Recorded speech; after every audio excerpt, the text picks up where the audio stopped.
Starting to plan the actual move was difficult for me because I was thinking, first thing is, I've got this horse, what can I do? Do I sell him? And the first answer to that was no, I'm not going to sell my horse.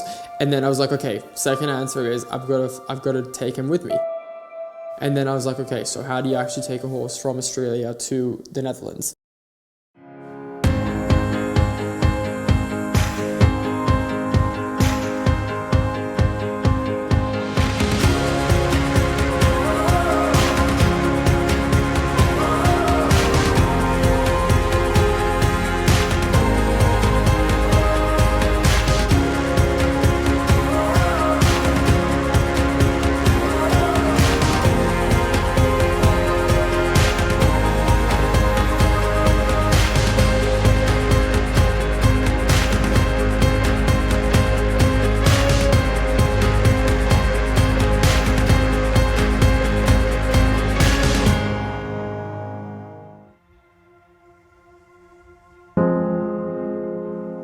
My trainer, Denise, always says, she's like, oh, when you come back, I'm going to hide your horse, I'm going to hide all your gi, hide all your stuff, and you're not going to go.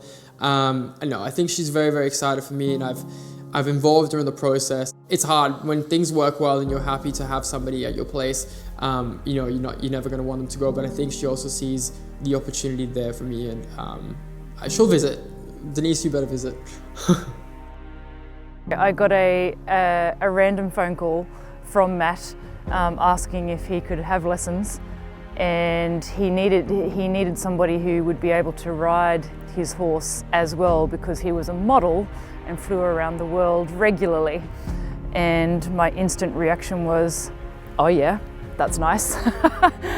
I'll give you lessons and I'll ride your horse. I really didn't think anything of it. And it wasn't until Matt arrived that I realised actually how well known he was in the modelling world, which is not my world at all. So he was just Matt to me, who was coming for lessons, and I was going to get to ride his horse. Matt's actually got a lot of style on a horse as well. He's got a lot of feel. That's what I really like about Matt's riding. He does have a lot of natural feel, and as a coach, that's always really exciting when you see somebody on a horse and they have a natural seat and a natural feel and a natural connection with the horse. Chase is a very big horse with lots of character. He's a little bit the class clown around here in the stables. He's always looking for something to do, and that's actually what he's like to ride as well. So as much as he's a big horse, the more playful you keep it, the more interesting you keep it for Chase, the more he is interested in actually performing dressage himself. This is a dressage barn, and I am awfully dedicated to dressage and very serious about dressage, and that tends to be in the 60 by 20 and performing, you know, movements and teaching your horse all of the FEI movements. Whereas Matt does that, but also has this other side of, you know, in Australia here we probably call it the natural horsemanship side, and that's probably around the world as well. And it's interesting, it's playful. It's nice for the horse. I can see the horse bonding, Chase, you know, bonding with Matt when they do that work. And it actually, for somebody like myself, who is so serious about dressage, it reminds me of that, you know, always striving for a better connection with your horse.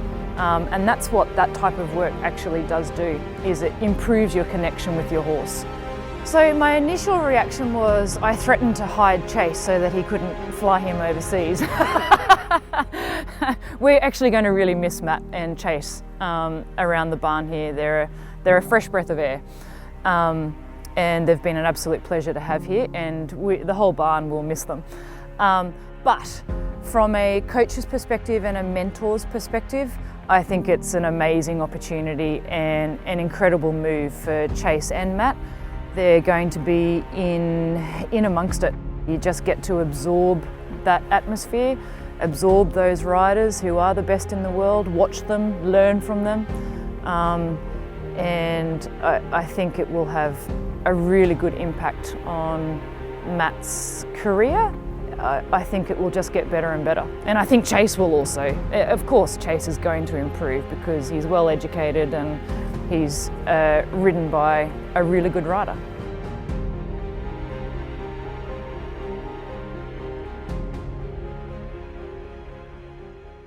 I have a few clients and partners. I'm lucky enough to be sponsored by some very good brands and people. So we are taking some photos for Pavo today. I'm super excited to announce my partnership with them. They are my new feed sponsor in the Netherlands. So we're gonna go put this on Chase. I'm gonna put a shirt on and we're gonna take some photos to announce it. Pop this on.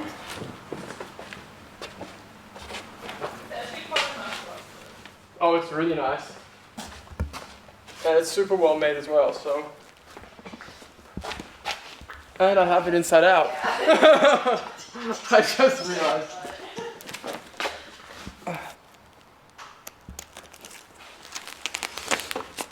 What is this on? This side.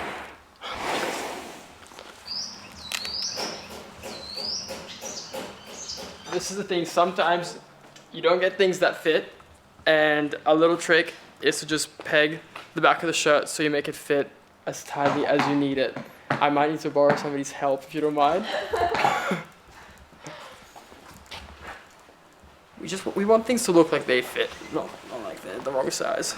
So if you don't mind maybe pinning A bit tighter.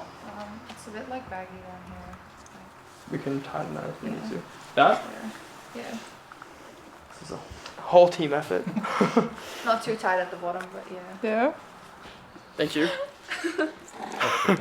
It's all in a day's work. Yeah. Better? Better. Okay, so now we're going to shoot this from the front, not from the side or from the back. Chase is going to like this shoot. I was able to align myself with Pavo as one of my sponsors, and they've been great. They have a nutritionist that's been helping me figure out a diet plan for Chase, because obviously I can't bring any of the food Chase has here. The grass here is very different, the hay is very different, everything's completely different. So, and my horse is already kind of susceptible to colic. He's colicked twice, and it was just from getting green new grass after rain. So I know he's got a sensitive stomach and he's kind of a picky eater. You wouldn't tell from his size because he's massive. But they've really been helping me, you know, find what the best diet is, really looking into the product range and seeing, okay, this is what's going to work best, and this is how we can manage this area of things. So I'm very excited for them to actually meet my horse when he comes to the Netherlands and put this diet plan into action as well.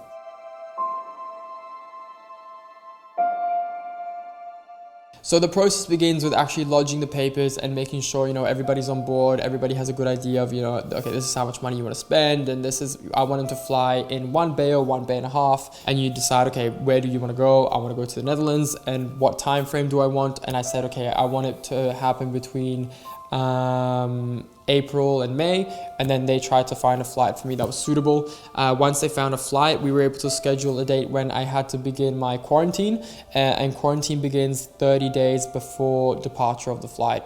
Usually you can take your horse to a quarantine facility where they can spend the 30 days there, where everything's already set up, or you can actually set it up yourself at home. So I decided I wanted to keep it as easy and as as comfortable as possible for my horse. I didn't want to change it too much because I knew, you know, moving already is such a big change. And Chase can be quite sensitive to these things, so I just decided, okay, what's the best way I can do it? Okay, so we are just about to meet the crew from Equine International Air Freight. They've been nice enough to come out today and help me kind of look at the property I'm at and see if I can actually hold the quarantine here. So I think they're here now, so let's go say hi and see if they can help me out. Hello. Hey Matt, how are you? Very good. Good to see you again. Yeah. Oh. Good to see you. You too. Hello, Matt. Matt Andrew. Nice to meet you. Okay, come through. I have Chase waiting for us just in the stable. I want to give you guys a little bit of a tour before we begin, so you can get a bit of an idea of how I'm managing things and what Chase's everyday life is. This is Chase's stable here. He's a big boy, but luckily the stables are also big here. Come up and say hi. Hey Chase. Hi, buddy. You can say hi to everyone. Okay, so this paddock here is Chase's paddock, and I ran it by Denise, and we could potentially take the horse out of the paddock next door on either side, which means we would have double fencing in between the next set of horses. Yep. And also, of course, we are well over 3 meters away from anyone else. And then he will just be living in this paddock for the 30 days. Yeah, so that sounds fine. When you put up your temporary fencing, you want to make sure it's really well signposted so that no other staff or other riders wander in here by accident. Yep. So you run the tape maybe across here somewhere. I think it's going to be manageable like this, and he's got a little tree in there anyway, so he should be fine. So he'll be happy to live out for the I time think in so. quarantine. Yeah, I think so. And then how does that work? If he's here in quarantine and I want to exercise him, am I allowed to then take him up into the arena and work him? Or? Yeah, so it is possible. You'll have to put it into your manual and how you plan on doing that. So when he's going up to the arena, he has to have 3 meters. He can't be near any other horses. Okay. So depending on which side you're going up, possibly So this way's potentially to easier. make it easy for myself, I could just ride at night when all the horses are in. Yes, that would be easier. Okay. All his gear and stuff will have to be actually held in the quarantine area. Yes, we can get it ready and then we can just have the Department of Agriculture come out to inspect. So Okay. we should be good to go. Obviously, we have to put up some tape. We have bodysuits that we have to wear if we go inside, and we also have, hand sanitizers and a foot bath to make sure, you're not bringing any germs or bacteria in and out of the quarantine area. But we've definitely been able to set it up in a way that it's manageable, and it's working for us really well. So Matt, probably what we will have to do once this is set up, this is really good that it highlights to people that this is an area they should not be going into without permission. We'll also have to add some signs that say quarantine, maybe pop your number on it so if they have any questions they can call you. But we'll also have to run another double fence in, a sort of a horse secure double fence, electrified or something along those lines, just in case Chase was to get out or a gate was left open. He still can't come out of the quarantine area and compromise Perfect. his status. Okay, no, we'll get all that set up. Yeah, no problem. That's not a problem then. We'll just finish taping this up now, and then we can head to the other side and do the same there.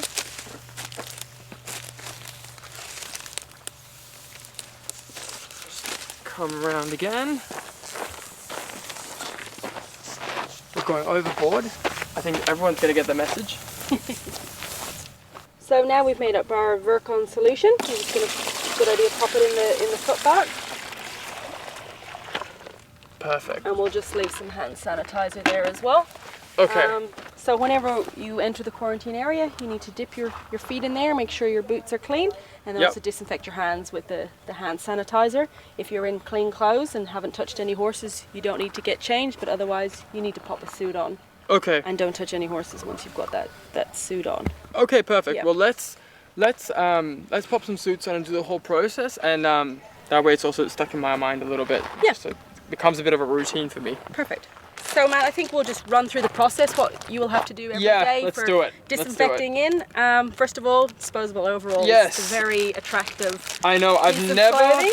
I've never put these on in my whole life, so this is going to be a first for me. So we just got to pop these on. I'm hoping I can do all of this without taking my shoes off. That's the aim here. Oh god, I'm already struggling. Yes, me too. Alrighty, we're getting there. And so at the end of having used this, I have to throw these out, right? Yes. I can't use them twice. No, so when we leave the quarantine area again, you just take them off, and it'd probably be a good idea to have a little bin here. And maybe a box with some spare overalls. Yep. That's not a problem. Oh my god, you're so quick. How'd you do that? Practice. Alright, nearly there. Oh. I'm now twice the size. So once you got your suit on, yes. next thing is you're going to dip the boots. Make sure they're really clean. If there's muck anywhere, just give them a bit of a rinse. Both boots. Make sure they're covered. And the next thing is the hand sanitizer. So Grab some as well. just give it. Thank you. So just anywhere your hands might possibly have been carrying any infection. I think we're good to go. Okay. So we can. Now we're actually ready to enter the quarantine area. Yeah. So everything from this point on is clean. Okay. All quarantine. So this is probably what's considered your buffer zone between Chase and any other horse. Okay, so basically as soon as I have the email from you saying it's all fine, how it's set up, I can just 30 days prior put him into quarantine and get going. Yeah. Okay, perfect. Sounds good. Thank you so much for all your help. And I'm taking everything on board you guys have said. And yeah, thank you so much for all the care as well that you've given Chase and I. No problem. Any Okay. questions, give us a call. Okay, absolutely. Thank right. you. All the Thanks. best. Bye bye.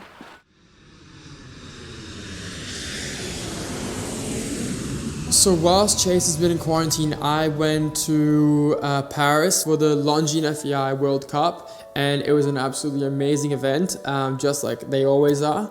I was there on behalf of Longines and FEI. I was showing the new watches, the VHP Conquest, and I was also showing the event to my followers. I was able to watch the Grand Prix and the Grand Prix Freestyle, and that was amazing. I've watched so many of these riders perform their tests, and every time it's just as thrilling, just as emotional, just as involving. And that's the cool thing about it, you know, like there is consistency with scores and with riders, but it's anybody's game at the end of the day. You know, if you deliver the scores, if your horse performs at the right level, if you're able to really build that connection in your tests to like get involved the judge or involve the audience, it's amazing. Oh my god, that was so cool. She actually won the Grand Prix yesterday, and I think she's going to be in with a good chance. But I hope for her. Her horse went really nice, so yeah, no, super inspiring as well.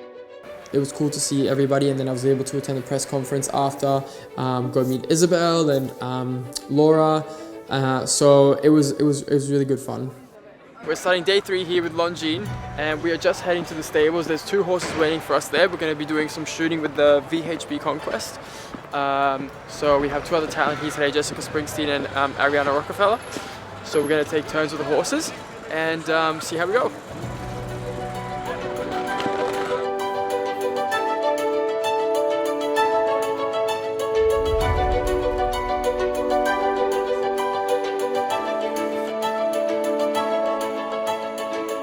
I just had a chat with Patrick Kittle and Linda Lotley, who are both very well respected Olympians in their own right. Patrick representing Sweden and Linda representing Australia, so back home for me. And yeah, it was great to get the insight, and they've obviously traveled extensively with the horses, and the great thing about that is that Linda herself traveled from Australia to Germany, which is exactly the trip I'm doing. It's good to call them and have them as a point of reference if I ever need any help, and in the future also potentially sneak in some lessons. That would be great. When you guys travel your horses, what do you find is like the biggest challenge, like out of anything? For me, because I flew my horses over from Australia. Yeah, so exactly. That was pretty massive, and that flight took 53 hours. 53 hours. Plane wow. broke down. It was a drama, total drama. So Yeah. for me, it was really interesting. It was great being with my horse, like you're going to do. That Yeah. is the best thing you can possibly do. You flew as well with your Yeah, horse. flew the whole way with. It was the best fun because you learn so much. You're with your horse. You get to know everything that's going on. You get to get taught how to do everything properly in the way they want. But basically, when you're traveling horses in the national plane, keep the bar open when you get finally up, so they can put their heads down. Yeah. Wet the hay. That's the easiest thing on the Yeah, plane. I And heard that as temperature well. free. And then I protect my horse's legs. Yeah, I think I will too. I Yeah. think I will With too. something light at least, you know. At least not something. Yeah. something After going through like Airy. 5 months of rehab, I'm like, yeah. Oh it's- no, yeah. put something on the legs. Yeah, I was like, that's enough. Don't risk it, Yeah. honey. I mean, I think that the horses travel pretty good. I think it's important that you give them fluids before. Yeah. You give all the horses like fluids before they go. Like so that- electrolytes? Yeah, like in a drip, so that they Yeah. get like fluids and electrolytes and a bit of water. And then I Yeah. also think it's important that you give the horses enough rest after. So that you don't start riding immediately, because normally when you come, for example, when you come to Doha, it's warm and nice, so the horses feel very like, you know, happy and going, but then a couple of days later they get tired because of Yeah. the time zone. Of course. And I think it's important that you really like make sure that you give the horse like enough time to come back into like Yeah. a normal routine. That's why I tried to, because I could have flown earlier, but I tried to set it up, me going into like autumn Australia, spring Holland, Perfect. and then I can just like stretch out Yeah. the summer, and then hopefully that like does it. Yeah, that's super. But he's never seen snow or anything. He's never felt like, him. and he's Australian bred, like it's really like not in him. So yeah, we'll see how it goes. You had a thought about leaving him first in Australia? Well, at first I was like, okay, I know I want to move, so how do I do this in a way that's like actually like sustainable? Because I didn't want to like leave my horse and then regret it, and then like it still becomes really hard. So I was like, okay, how do I make something of this? And then, as I said, I was looking into it, bringing my horse and what the cost would be and how I'd go about it. And then I was like, okay, well, why don't I make this thing that could be a bit of a burden into an opportunity. Instead of thinking it as a burden, you kind of sort of think, okay, well, if I team up with Longinus, if I do this, if I then it will make it happen for me. See how it goes. I'll be on the plane, I'll be like, I regret everything. Yeah. Okay, so we've just wrapped up 3 massive days here at the FEI World Cup finals in Paris. The competition was amazing, both in the dressage and the show jumping, and just being here has reminded me that I've made the right choice coming to Europe. Being here, having the access to these competitions, being so close, the horses, the trainers, the atmosphere, everything has been amazing, and it makes me so excited to go back home, pack up everything, make the move, and yeah, go from there. So I'll be heading back to Australia. I've got my flight tomorrow morning, and I will see you guys all back there. In the back of my mind when I'm traveling, I'm always thinking, oh, how's my horse doing? How's this? How's that going? But even more so now because he's in quarantine and you know, there was vet checks happening whilst I wasn't there. We were getting okays from things to make sure everything was going ahead fine. So yeah, I mean, it was stressful because at one point I wanted to be here in Australia and make sure everything's done. I'm the kind of person that I love to do everything myself to make sure it's done the way I want to do it. I'm probably a bit of a control freak, but I also just like to do things myself. But I've over time I've learned to let go a little bit and trust other people. So, and it's because of these people that I get to do these things. So yeah, even though it was stressful, everything ran smoothly. Everything ran smoothly.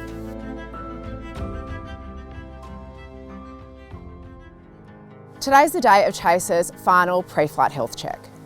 He needs to have a normal rectal temperature, normal heart rate, normal gut sounds, and normal lung sounds. If he's not found to be in great health and ready and fit to travel, then Equine International Air Freight and myself won't allow him to get on the plane.